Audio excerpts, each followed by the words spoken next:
vile watu wanavyotaka. Kama mtu akikataa kuwa tajiri, akisema mimi siwezi kuwa na hela, yeye mwenyewe akaona kama hastahili kuwa na hela, hawezi akawa na hela huyu mtu. Bwana Yesu asifiwe. Kilichompa jeuri Daudi, anapomwendea Goliati anamwambiaje? Anasema mimi ninakujia kwa neno la Bwana. Jina la Bwana libarikiwe. Tumia akili. Bwana Yesu asifiwe.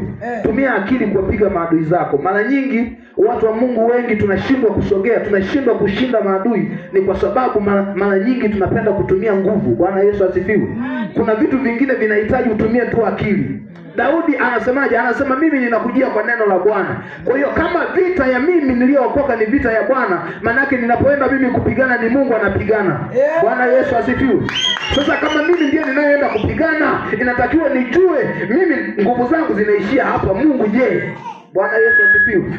Kwenye maisha yako unatakiwa ujue nafasi mbili. Amen. Nafasi mbili. Kuna nafasi yako, alafu kuna nafasi ya Mungu. Bwana Yesu asifiwe. Kwa hiyo unatakiwa ujue nafasi yako, alafu ujue na nafasi ya Mungu.